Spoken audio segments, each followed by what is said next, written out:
Hello students, the Saini একাডেমিতে আপনাদেরকে আরও একবার স্বাগত। দেখুন, ভগ্নাংশের যোগ বিয়োগ খুব একটা ইম্পর্টেন্ট পার্ট। প্রায় সমস্ত চাকরির পরীক্ষাতেই এখান থেকে আমাদের একটা কোয়েশ্চেন আসে। মেনলি যারা রেলওয়ে গ্রুপটির জন্য পড়াশোনা করছেন তাদেরকে অবশ্যই বলবো এই টাইপটা ভালো করে দেখুন এবং অবশ্যই শিখে নিন। মাত্র 5 সেকেন্ডে আমরা কিভাবে উত্তর দেবো। অবশ্যই আপনারা যারা রেলওয়ে গ্রুপটির জন্য পড়াশোনা করছেন, আমাদের নতুন একটা স্পেশাল ব্যাচ আরম্ভ হয়েছে। অবশ্যই নিচে দেওয়া নাম্বারে আপনারা যোগাযোগ করতে পারেন। দেখুন, এই কোয়েশ্চেনটা আমরা কিভাবে সলভ করব। প্রথম কথা হচ্ছে, দেখুন কিছু প্লাসে আছে, কিছু মাইনাসে আছে। তো প্লাসগুলোকে আমরা ছেলে হিসেবে ধরে নিচ্ছি এবং মাইনাসগুলোকে মেয়ে হিসেবে ধরে নিচ্ছি। প্রথম কাজ করব পূর্ণের। কোনোদিনই 15 × 7 তার সাথে 2 যোগ করে পূর্ণটাকে গোটা করে নেবো না।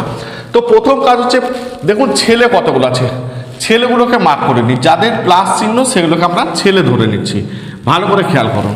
ওকে, তাহলে পূর্ণতে কত কত আছে? 15, 12 আর 2।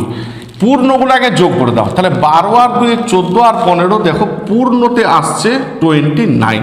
আশা করি বুঝতে পেরেছেন। পূর্ণগুলো যোগ করুন। ওকে, 15, 12 আর 2।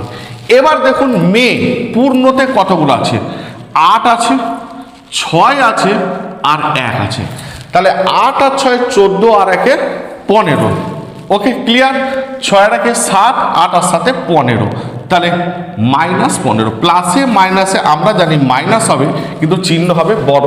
তাহলে 5 কত? 9, 4, 14। তাহলে পূর্ণ উত্তর চলে এলো আমার কত? 14। এখনো ভাই সব পড়ে আছে হর এবং দেখুন নিচে কত আছে? 7। তাহলে লসাগু আমার কত হয়ে যাবে? এক্ষেত্রে 7ই হয়ে যাবে। এবার মাথাতে ছেলে কত কত আছে দেখো, খেয়াল করো, যোগ করো। 2, 3 আর 4। 3 আর 2 5 আর 4 9। তাহলে ছেলে আসছে +9 আর মাথাতে দেখো মাইনাস কতগুলো আছে? মেয়ে কত আছে? 1, 5 আর 3। 5 আর 3 8 আর 1 9। ভাই সাহেব -9। তাহলে +9 -9 কেটে গেলে এই জায়গাটা চলে আসছে দেখো 0। তাহলে মাথায় চলে আসছে কত? 0। তাহলে 14 পূর্ণ 0/7। ভাই সাহেব 0/7 এটা তো ভগ্নাংশ না, ফ্র্যাকশন না, ইট ইজ নট ফ্র্যাকশন। তাহলে সঠিক অ্যান্সার হয়ে যাচ্ছে আমার কত? 14 হয়ে যাবে কারেক্ট অ্যান্সার। আশা করি বুঝতে পারছেন। অবশ্যই আপনারা দ্বিতীয় যে কোয়েশ্চেনটা দেওয়া আছে এই কোয়েশ্চেনটা অবশ্যই কমেন্ট করে জানাবেন কত উত্তর হচ্ছে। ধন্যবাদ।